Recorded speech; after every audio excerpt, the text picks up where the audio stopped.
reconvene. So I would like to ask Trustee Klabowski, since she walked all the way here from her house, to lead us in the pledge. I pledge allegiance to the flag of the United States of America and to the republic for which it stands, one nation, under God, indivisible, with liberty and justice for all. It actually have nothing to do with anything, just to let you know, Sherry's environmentally conscious. So, go right into item 5 for the public hearing on sufficiency of textbooks and instructional materials for the 2015-16 year per Ed Code 60119. Have any comments on that? Gary, you have anything you'd like to say about that? This is just the annual resolution that we have to provide that complies with by the 9th week of the school year. We've met the sufficiency requirement, and we do. Okay, so Jane, you want to take action on that now, or wait till we have our consent It will agenda? come up a bit later on in the agenda. Okay. Okay. So, there being no public comment, I'll move on to adoption and approval of the agenda. Second. Any comment? Anybody want anything moved, reorganized, repositioned? Okay, all in favor? Aye. Okay. Go on to approval of the minutes. I didn't have an attachment. What's that? I didn't have an attachment. Did you? No. The minutes? Sorry, Sorry, I wasn't here. Oh. I just channeled them. I remembered them almost verbatim. And I saw it on Saturday, and then I forgot to send an email. Yeah. But So do we have to do that next week? No, I'll just put it over, so just I hold will. it over. Yep. I'll go ahead, just make a motion to put it over. We'll put it over till next. You should, 'cause I wasn't. I moved to hold it to next meeting. Second. All in favor? Aye. So done. Okay, special recognition reports and presentations. So school must be officially underway because we got student reports to the board. So we have students tonight from Casa Grande High School and Petaluma High School. So we're going to go with the Casa Grande reps. And I ask only that you announce your name clearly, let us know your class standing and your officer title. Okay? When I say class standing, junior, senior. Most people are seniors, but every once in a while I slip a junior. Hi, I'm a senior. My name is Alexander Mendoza, and I'm co-ASB president. Hi, I'm Navi Sue. I'm a senior. I'm also co-ASB president. Okay, floor is yours. This is from Mary Lynn. This being our first year of a newfound program, Link Crew, the execution of the program has been rewarding. The overall atmosphere of Casa Grande has changed. Our freshmen feel less apprehensive and more welcome as they have in the past due to the upperclassmen mentors helping guide them through their first year. They're currently planning for more activities throughout the year just after a successful freshman orientation. For the mentors, better their relationship with their freshmen, both Argus and Press sent journalists to our freshman orientation. Ms. Couch, the first issue of the Gaucho Gazette will be out in the week of September 28th. The journalism students have been productive and have learned a lot, particularly when the Gaucho staff interviewed new principal Eric Bachman and new superintendent Gary Callahan. The interview was overall beneficial to their growth as young journalists. In addition, the journalism class just found that the Gaucho Gazette is a finalist for the 2015 NSPA Newspaper Pacemaker Award. The class in the top 6 nationally. The National Pacemaker Awards are considered to be the highest honor in the field, and they are unofficially known as a Pulitzer Prize of student journalism. And for Mr. Merrick, the technology program at Casa Grande has drastically improved by appealing a variety of different student technology interests. E15 is now a full iMac lab with 6 classes offering computer science, 3D animation, which is a combination of engineering and art skills, and graphic design courses. Along with the in-class participation from students, there has been an abundance of outside class participation, such as the student screen printing business, which is now taking shirt orders, and their first customer job will be for the United Anglers. A graphic design student has been working on with the boosters to redesign their booster logo, which is now being used going forward. Lastly, starting the year, once the sophomores updated, students will be able to earn 3 units at the SRJC for free if they have a pass for the Photoshop exam. From our administration, Casa Grande has expanded the horizons for available classes. giving our students more variety when it comes to choosing classes. The newest UC A to G classes are the following: Advanced Auto, Advanced Culinary and Hospitality, Advanced Drafting, Philosophy, Ethics and Community Engagement, the Social Studies elective, and AP Computer Science. CASA is also proud to announce the ongoing involvement with the Sonoma County Office of Education and the Northern California Career Pathways Alliance grant. Both M-Cubed and HCP, which is Health Career Pathway, are directly supported by the grant. The work on our new field and track has also been progressive. Lastly, we'd like to recognize CASA students Ron Goley, Claire Killian, and David E., all of whom are presenting at Sonoma State University on September 14th at the Science, Technology, Engineering, and Math Summer High School Internship Program Research Symposium. Rob's project is identifying key RNA protein interactions to optimize targeted cancer therapies, and Claire and David's project is development of advanced water harvesting prototypes. And from leadership, taught by Mr. D'Angelo. Overall, the class has been going well. We have gotten to know each other over our multiple summer activities, a 3-day leadership camp, GATRA roundup days, and packet stuffing. And we have fallen into the folder for the productive school year. Through various class meetings and hard work, the class has started a new tradition, the Neon Dance, which serves as a back-to-school dance. The dance will be held on September 18th, and doors open at 6:30. The dance will start at 7 and end at 10. Simultaneously, the class has been working on planning our 3-day club rush, which is on September 9th, 10th, and 11th at lunch. This event allows students to become oriented with the various and diverse clubs on campus and hopefully encourage them to join one. We have also been working on the back-to-school rally, and the individual classes have been working on their homecoming floats. The class has their hands full and is looking forward to the production and execution of the many events they have planned for the school year. Thank you. Thank you. Thank Good you. job.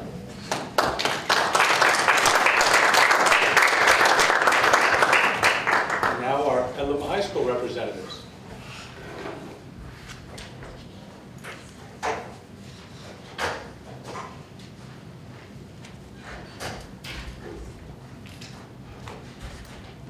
Hello, I'm Lily Ryan, and I'm a senior, and I'm our ASB Vice President at Petaluma High. And I'm here tonight to give you a taste of what's going on at our school and in our leadership class so far. With our new leadership advisors, Andrew Alha and Kevin Jackson, our 2015-2016 leadership class started off in early August at the Cloverdale KOA for our annual ASB camp. At ASB camp, our new class got to know each other. We chose a homecoming theme, which is mythology, discussed our back-to-school neon dance, and started to plan many other events we put on throughout the year. On the first day of school, we hosted our freshman orientation, in which our Purple People leaders, who are mainly upperclassmen, got a chance to debut all of their knowledge about Petaluma High School and benefit to our new freshman class. Those students connected with the freshmen in smaller groups and can provide support and advice throughout the year. Our fall sports are also underway, including football, boys soccer, girls soccer, volleyball, girls tennis, cross country, and girls golf. September 1st kicked off our back-to-school week with our back-to-school rally hosted on our football field to kick off a great year. Our rally included many fun things, including our rally commissioners participating in a cheer routine with our awesome Petaluma cheerleaders, to a dance-off between select students and new Petaluma High staff members. Also, during our back-to-school week, we hosted our back-to-school night where parents came to meet their students' teachers. Friday the 5th was our annual club rush. Our students were exposed to our fabulous clubs and given the opportunity to join any club of their interest. Topping off our back-to-school week, we hosted our neon night, a casual dance to kick off the year and promote school spirit. Enrollment this year is slightly up at PHS to 1,360 students. Part of this is due to our strengthening pathway programs in engineering, design, and ag mechanics. Our elective programs are full and students are excited. Two of our classes in the engineering design pathway are funded by our local CTE fund.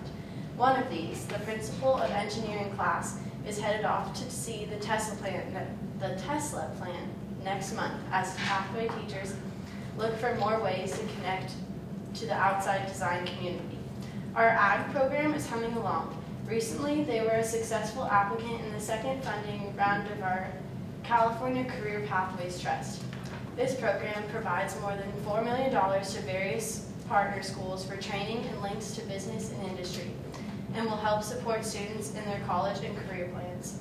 A group of ag students are headed to the national convention in October in Kentucky, where they will compete with others from around the country.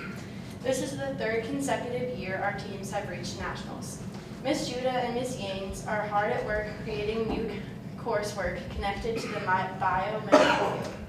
They expect to have a biomedical pathway available for enrollment in January. Our very strong host group is leading the way here. Also, Ms. Judah also reports that the SSEP, Students in Space program, is getting ready for the relaunch of their microgravity algae experiment. As you might remember, the first one was lost when SpaceX CRS mission exploded a minute after blastoff in June. After the first moments of disappointment, Ms. Judah helped everyone get back on track. She reminded the students that science is about failure, and more failure before you find success. The relaunch is scheduled for November, and we will be watching. Also, one thing we didn't add in here was we have our new gym, which is under construction, and I believe that'll be done in a few months, I think. So with lots of going on in our first 3 weeks of school, we have much to look forward to, including this week, which is our disaster preparedness week, our blood drive, and our homecoming week. Stay tuned for more. Thank you.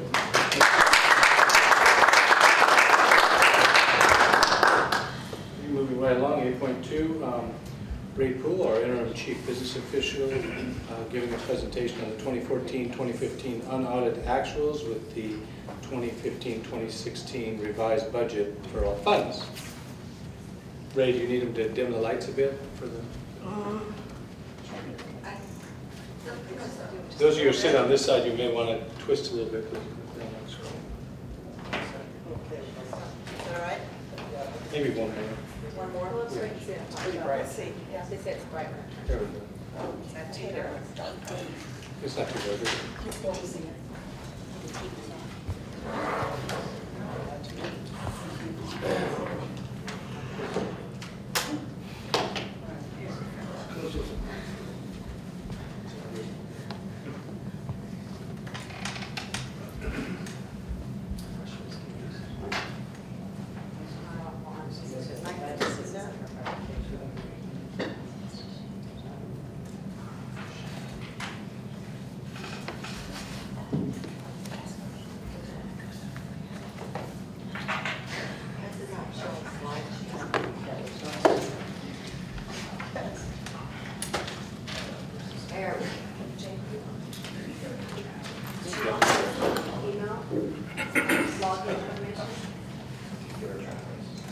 So I'm presenting on the 2014-15 unaudited actuals. So at adopted, our projected ending fund balance was $6,436,960. Our actual ending fund balance was $9,360,433, which was a difference of $2.9 million. This was largely attributed to unspent site and department budgets at year-end, which were $2.5 million.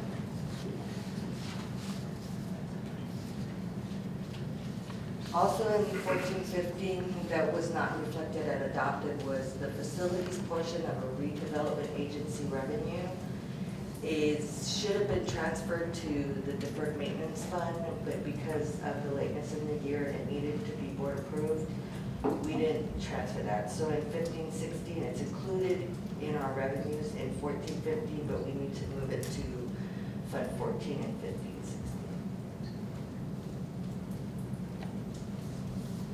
Also, GASB 68, it's the STIRS on behalf portion of the employer share of STIRS net pension liability. We're required now to make a journal entry, which is increasing our revenues and increasing expenses by the same amount. So the net effect on our fund balance is actually 0, but it's the state's way of showing that they gave us money, so we recognize the revenue when we really didn't get anything. This net pension liability is really confusing to me. And in 14-15, the journal that I booked was $2.6 million and $24,000 in the adult ed fund. So even though the net effect is zero, revenues offset by expenses, we still, the 3% required reserve, we have to increase by $80,000.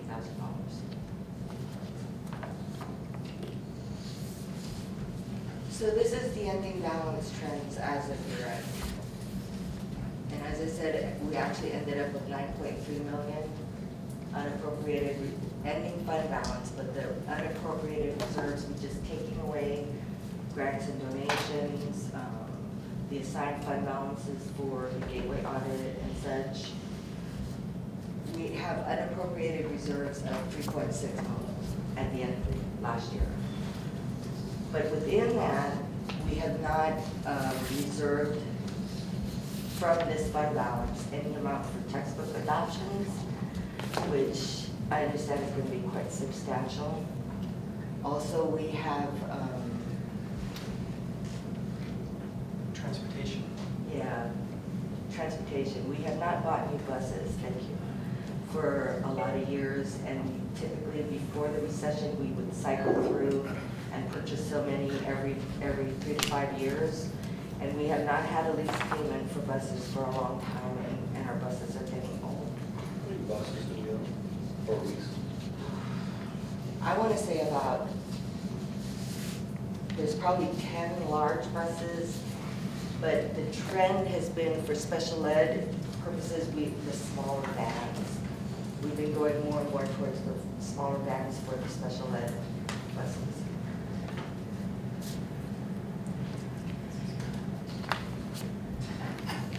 So, I wanted to touch on what changed since adopted for 2015-16 that is not reflected in our financials. The state software does not allow me to extract revised budget. It extracts only the adopted budget. So there was no way for me to revise a budget to have it reflected in our audited. And the one big change that we had since the May revise, we talked about the $601 per ADA that we were going to get for one-time mandated cost revenue. Well, from the time we went to the May revise to the time the budget was adopted in July, they had decreased that amount to $550, which amounted for the school district $550,000 loss. What was also not reflected was the fact that we're not transferring $643,000 to adult ed anymore. So the transfer is in the adopted budget, and that needs to go away because the adult ed has gotten a block grant of their own. And it's enough to cover it? It's actually a little more than what we would transfer to them from the preliminary numbers that Carol and I looked at. Well, that's refreshing. Yeah. Also, Also, is that general fund money? yeah, we've been doing it, we've been transferring money since the adult ed. We haven't received money for adult ed from the state for years. So that's a savings then? Oh, yeah. We've been minusing out $643,000 from general fund and giving it to the adult ed fund. We're also getting an educator effectiveness program funds. These are professional development for teachers and administrators certificated. And as of now, it's approximately $1,450 per FTE, 2014-15 FTE. We have to develop an expenditure plan that is board approved, and these funds also need to be spent by June of 2018.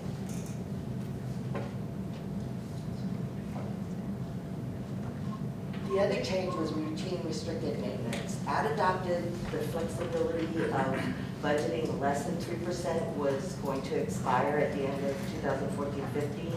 So at adopted, I budgeted 3% of general fund expenses. But from the time they revised and we adopted, they relaxed that to the lesser of what we spent in 14-15 or 2%. So this amounts to actually no savings. It's still the same amount of expenses in the general fund, but it's a shift from restricted dollars to unrestricted dollars.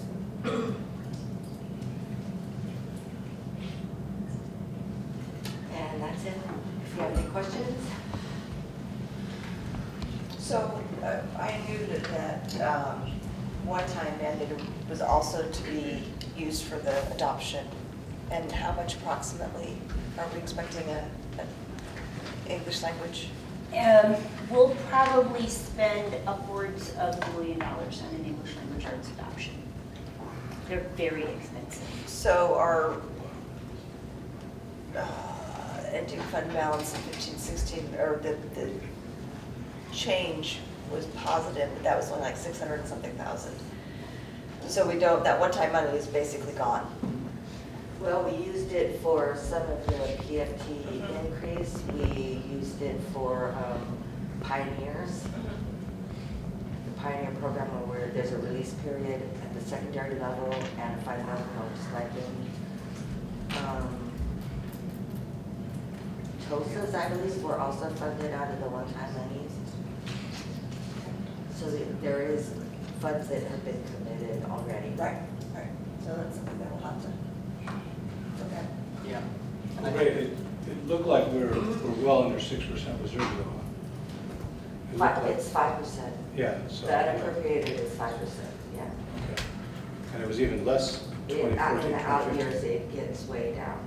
Right, I think it could start at 2%. right. That's not good. You have something coming up? No, and I think that I think Jane was being generous or conservative on the figure for the adoption. I think the adoption will come in probably in the neighborhood of about 1.4, 1.5 million. I think when it's all said and done, you know, It'll depend upon what kind of a program we buy.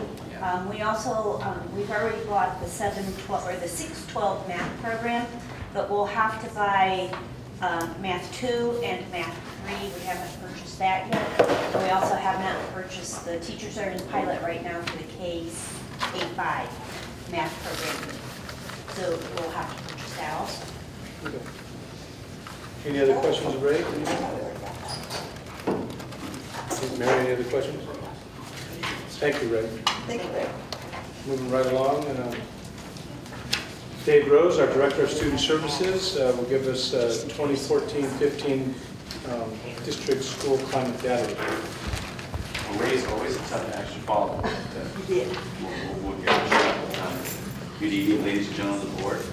I have a school climate update for you, and I've put it in a format to match our LCAP goals. So as we're looking at the LCAP as our guiding plan, the way we're using our resources, it's critical that we continue to focus back on those goals that are directing and guiding our work. As we look at some of the data that I'm about to present, you have an extended version of that data in front of you. What I have up here will be a truncated version, just very, very short and to the point, because the LCAP data is that way. But I wanted you to see what our site administrators are getting and what they're using as part of their planning tools as they look at their campuses and their student body, and they do things like the Petaluma High and CASA students we're talking about with the link crew and the purple people leaders and those types of things that are our first level of supports. Those are universal prevention strategies. And it's intended to keep students online and engaged in doing what they're supposed to be doing. Our next level is some targeted intervention. That includes many of the counseling programs that we have, some of the smaller counseling groups, the interventions that take place with individual students by teachers, by counselors, by administrators. And then we also have the top tier, which is much less than 5% of our students that need something that is an intensive intervention. Those are the students that are seen by our SAR board, students that see UC and expulsion hearings. So those three levels of intervention are what staff plan on an annual basis to keep the school climate attractive to the student, to keep the student engaged, and to produce some of the data that you're about to see.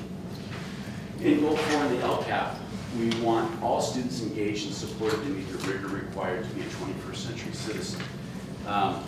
Big part of that is students being at school. We have a goal of having 93% attendance. We actually have attendance rates that are much higher than that. So we're averaging right around a 96.8, 97% attendance rate on an average year. The truancy data is included in here as well. The truancy rate in the county hovers right around 25%. So for the last 3 years, our truancy rate has been less than 10. It continues to be there, and that is the direct benefit from what the sites do in terms of aggressively working with parents and students and keeping them engaged and wanting them to come to school. And all of the things that you'll hear the students talk about not only tonight, but this year, are ways of building that connection with students and having them come to school on a regular basis. Just going back to that one slide, part of the LCAP talks about chronically absent students, and those are students that are missing more than 10% of the school year. We were concerned because we have been focusing on truancy for all of this time. As we went through and looked at those data points, there are only 2 students in our entire district that were 10% absent that weren't somewhere in our window of truancy. So we were able to adjust and work with those 2 students as well. But we're very happy that our truancy system is identifying all of those students. Student engagement is talking about graduation rates. And right now, when we look at our district, again, our district has the highest graduation rate in the county. The county graduation rate hovers right around 80%. We've averaged 91% the last 3 years. And even our statistically significant demographic groups are having graduation rates that are at or above the county average. Dropout rate is only 1.3%, and we had a real outlier in terms of the data last year, having a junior high school student that dropped out. So as you see with the current configuration of how graduation rates are measured, that started in 09-10, and so that system of measurement continues. We do not have last year's data at this point. Having the 1.3% dropout is right around 18 students. Many of those students stay engaged with us in some way or another. A 5th year in adult ed, doing something at the JC. They're still connected, and we still have a chance to get them to diploma. But this is our current rates. Dave? Yes. Sorry, since we're talking about graduation rates, even if they go on and get a diploma later, that never goes back and changes the graduation rate. It's the These are 4-year. 4-year cohort graduation rates. Okay. Yep. Student connectedness. We go through every other year and do the California Healthy Kids Survey. 5th, 7th, 9th, 11th graders and our non-traditional students take the California Healthy Kids Survey. It's anonymous. The students are reporting what they feel about their campus, about their own personal behaviors, about their interactions with their community, with school staff. This is one of the scales that the state has deemed important to put into the LCAP. And so we have some data around that. I'm going to go ahead and click to that next page and show, not too far. There's a lot of data on this, and the sheet that you have is the purple sheet, and there's even more data there. The bottom line in terms of what we're looking for is the number in parentheses. Students are reporting that they're either highly or moderately connected to their adults or school connectedness scale as we look at this data across the board. As students are getting older, there's a move from that high to more moderate, but those percentages are still 90% above almost across the board in terms of the connectedness that they're reporting. Historically, districts were only getting their own district data, and this is all that we had to look at.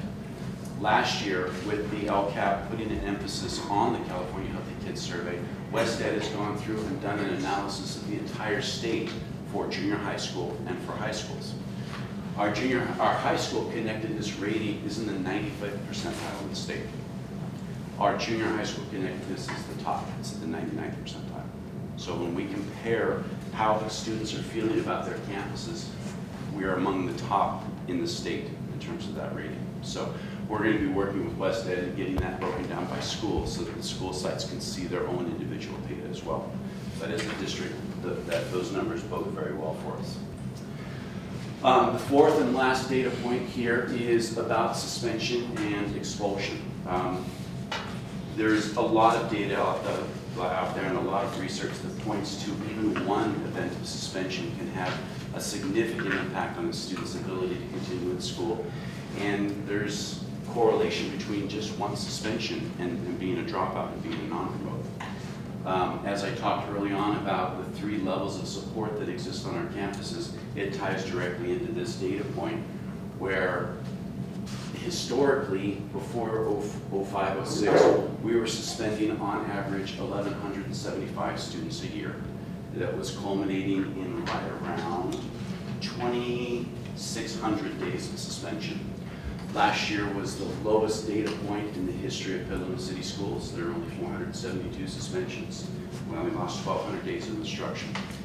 So we want to continue that trend. The school sites are getting what you have in terms of your last piece of data there. They're getting their data disaggregated by site. And so they know male, female, which of their demographic groups, what event students were being suspended for. The piece of data that they also get that you don't get is a listing of the students that were suspended, what their offense was, who they were, what class they're in this year. And that gives them the opportunity to look at their data and say, gosh, we have all of these events happening during our recess and lunchtime. We need to do something for those non-structured environments. We have, as an elementary school, we had 14 suspensions last year. 11 of them happened in lines as we were moving into or out of different activities. We need to focus some of our social skills work on that. So all of the school sites are getting that data this fall as we go through. It gives us the opportunity to look at these. On your green sheet, you'll notice that we also make a data point about the month of October in terms of the high number of suspensions that happened in that month. We found historically, after much research, we couldn't figure out why it is the marijuana harvest month. And so we were working actively with PPD and working with our parent community, talking about this is a teachable moment, the harvest is there, people are going to want to market their product. It's a great time to be talking to your child about ways to say no, about the questions are going to be asked.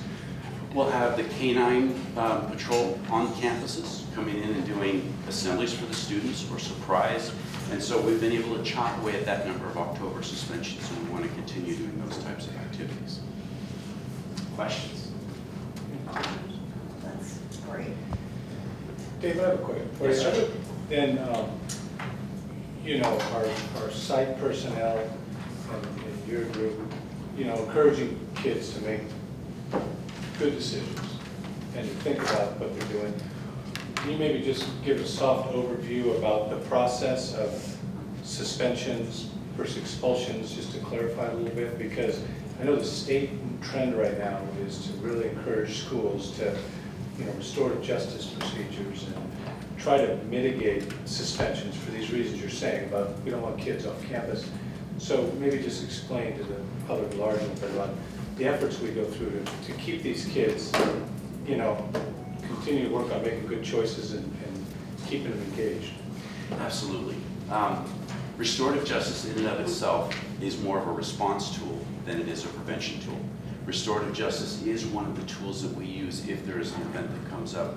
Typically, it surrounds a peer conflict between 2 or more students, or if there's damage to property or graffiti, we will definitely use our restorative resources, contracts, and contacts in the community to address that situation. But the event has already happened. Where we focus our energy is in the prevention piece. So our outstanding teachers are always trying to take the pulse of the students, and if there's something that's an anomaly in their behavior in terms of academics or socially, they're using their teacher tools and their interventions. The vast majority of the time that works. When that doesn't work, they're referring to the nurse, to the administrator, to the counselor, to somebody who might be able to access more services for this student and their family. As a district, we are fortunate to have 5 licensed MFTs, 1 licensed ready MFT, and 11 MFT interns that are serving our students across the district. And so we have, every one of our school sites has at least 3 days of mental health, and most have 4 days, where the student is showing an indicator that something might be happening that's going to be a barrier to their academics. We have something where we can do preventative instead of waiting for something to happen. Thank you. No questions? Well, thank you, Dave. You bet. Very thorough. I didn't get any public comment cards. So anybody want to make public comment about anything? Bring a yellow card up, but I don't have it. Yeah, and I'm going to go ahead and let the students go. Because I know I see my friend Emily back there, and I know she's got studies, as does Kaylee. So to home for homework, right? Anyhow, we'll let the students go. Thank you, students, for joining us. For the reasons we're here. So get good grades, make great choices. See you guys. Thank you.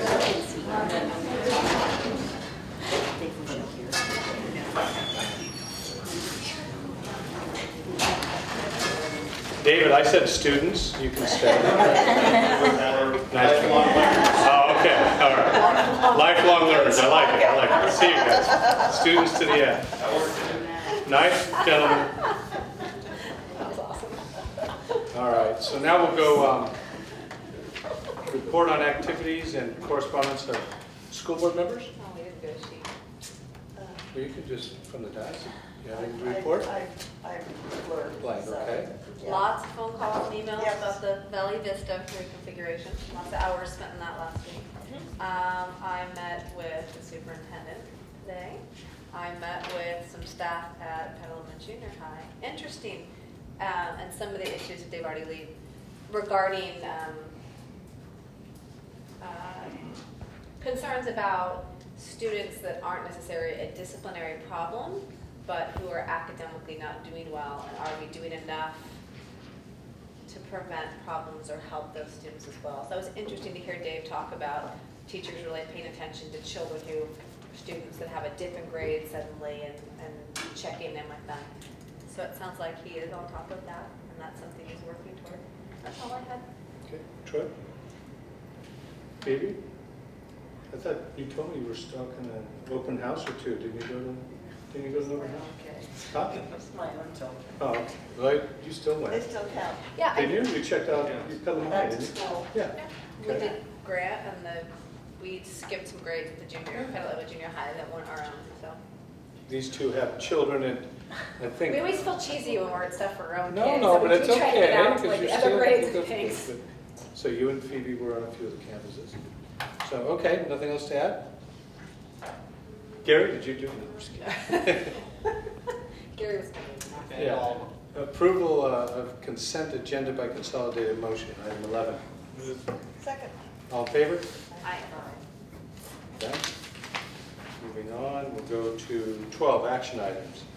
12.1, administration human resources, 12.2, business services, 12.2.1, purchase orders. Everybody read the purchase orders? Nobody had a sticker shock? Well, second. Motion from Mary, second. Any discussion or comments? Recusals, Steve, you all right? All in favor? Aye. 12.22, list of expenditures. Do you have a second? Sure. Okay. Sherry seconded. Should- I just have a question. iPads, and then you'll say more iPads. Are we done buying iPads? We will never be done buying iPads.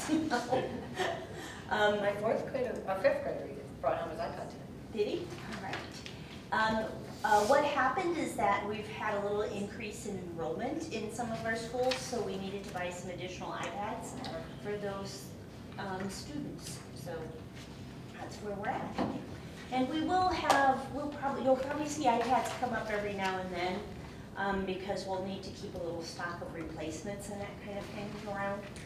So you'll see them come up every now and then. Not in the numbers, that you have seen. And we have warranty and insurance protection on those, right? 3-year Apple Care, and parents are also, they can elect to have a self-insurance program. Okay. You should do that. All right. I have a couple of, Sue, I have a couple of clients on there, so I'm going to recuse myself on list of expenditures. So I think you have to step up and run the rest of it. You have a motion and a second. Okay, so with him out, anyone else? All in favor? Aye. So Do we need to wait for Sue? No, I'll take notes. Oh, you'll take notes? Okay, so that was, I abstained and the other 4 voted in the affirmative. 12.2.3, memorandum of understanding ratification with Wilmar Union Elementary School District for Petaluma City Schools to provide them 0.3 guidance specialist support services. Have you had a chance to read that? A second? Sure. Okay, so Gary, I know you're not Sue. Mary moved, Sherry second. Got it. All right. So discussion. This is an opportunity, as you know, Dave reported that we have our MFAs. MFTs. MFTs. And they provide counseling for our students. Wilmar is joining in with us on the program, and they will be paying for a 0.3 guidance specialist who will be an intern working underneath, being supervised by one of our MFTs. Okay, and I saw that we capped that at $12,000. Any other questions or comments? All in favor? Aye. Moving on, we'll go to 12.2.4, agreement ratification with Apple Inc. that Sherry's already clarified, I think, or Phoebe, for purchase of 140 additional iPad Air services in the amount of $71,017.10 via local bond funds.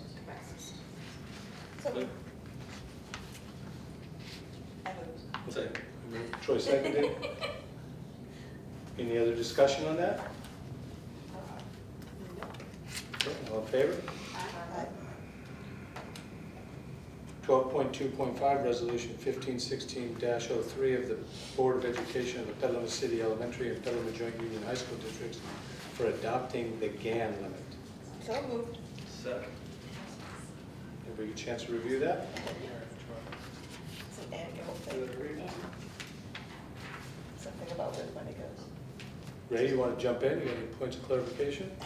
Because Mary said something about it. This one is something pretty antiquated that it's in our financials where it extracts all the data into this one report, and it's only kicking it out if the GAN limit has increased. And it, as far as I've done the financials, has never said it's increased. It's always just maintained at a certain level.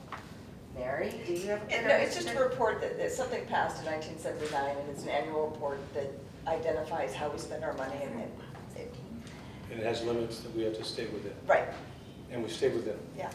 Okay, enough said. All in favor? Aye. Okay.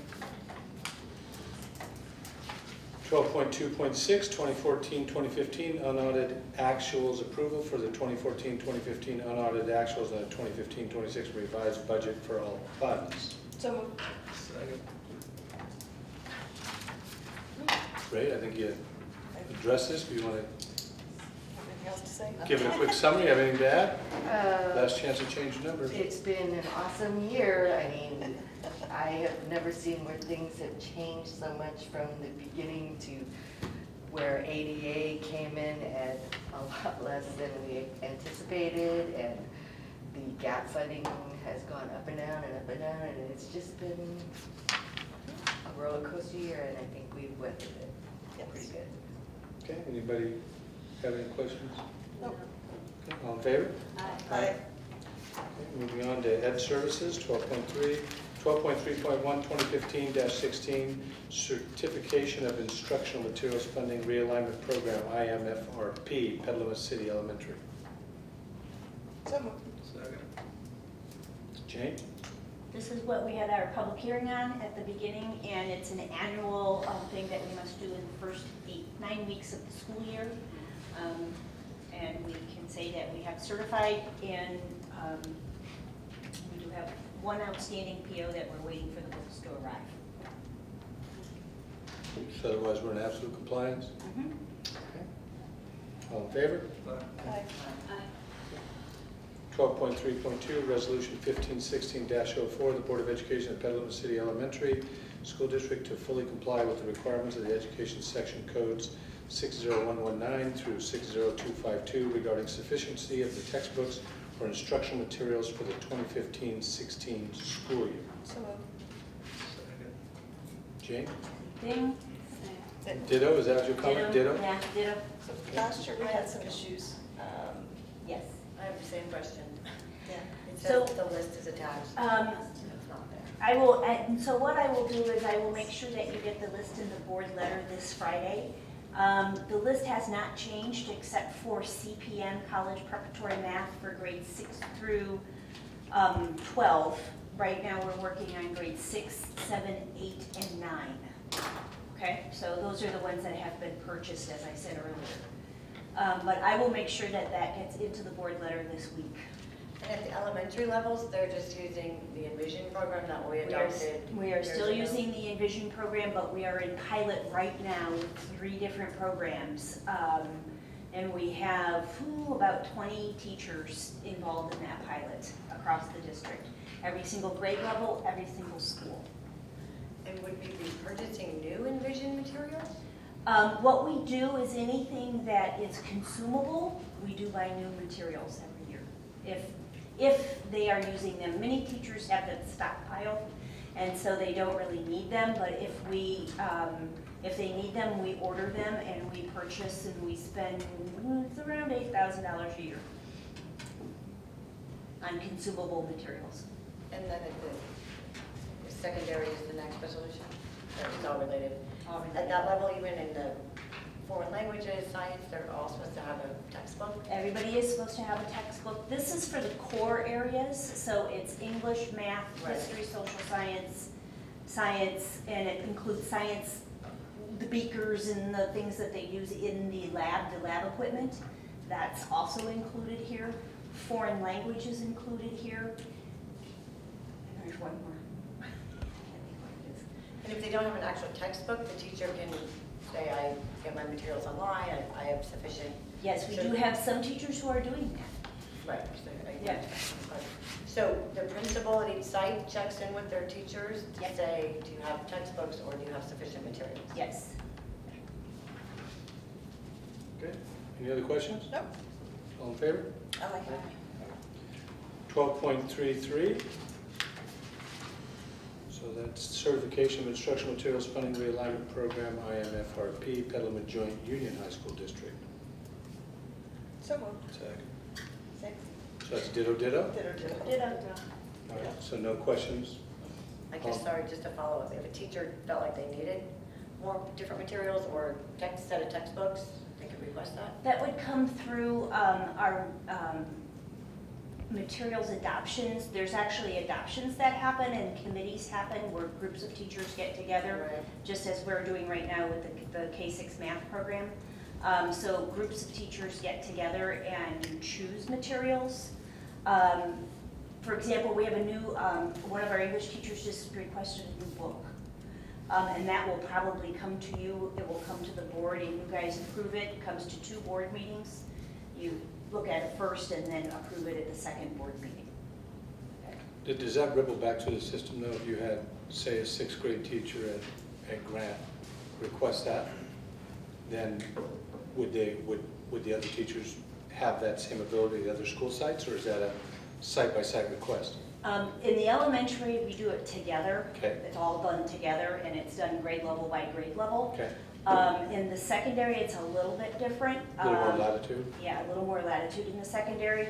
The secondary is not required to, well, actually, nobody's required anymore to why I purchase asked. adopted materials off the adopted list from the state of California. There is an adopted list from the state of California, but we are no longer bound to that list only. So we are actually looking, like in the math adoption right now, we're looking beyond that list. Okay. There's some funding implications that we didn't talk about that we probably should. Because when Ray was talking about what we've not appropriated yet in regards to adoptions, we also have not appropriated as it relates to cycles. Yes. Because when everybody's budgets went south back 6 years ago, cycles stopped.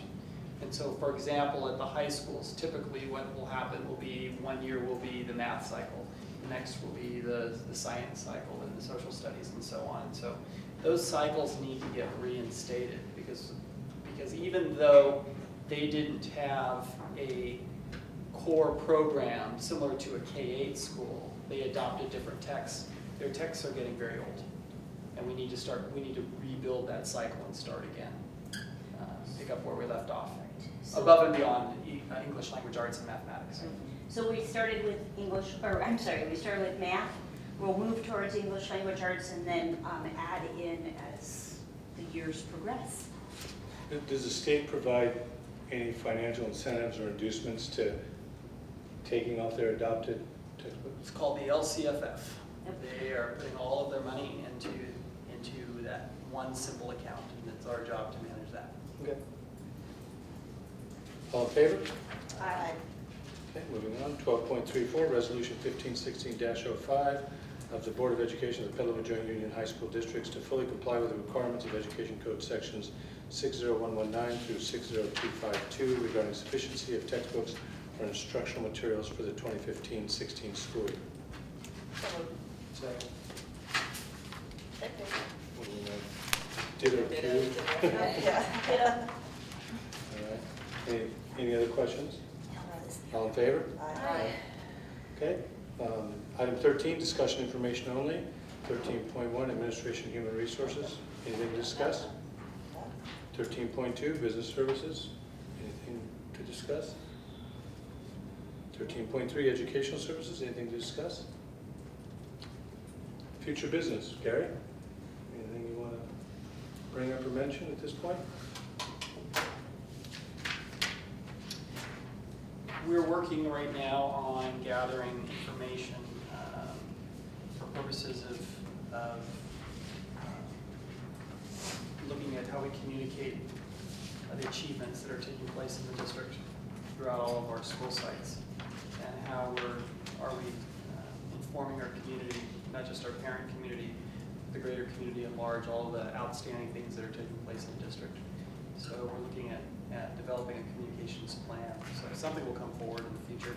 We want to do that really thoughtful and understand that we're knee deep still in one-to-one technology rollout, not overwhelm everybody with another thing. It's important. We need to really focus in on that. All right. We'll run, Sue, I'm sure you have papers for me, Gary, and Sherry to sign. And we're not going back into closed session, correct? Correct. So we don't need to reconvene to open session. There were no action on items heard in closed session. And public report on action taken in closed session is moved. So with that, meeting is adjourned.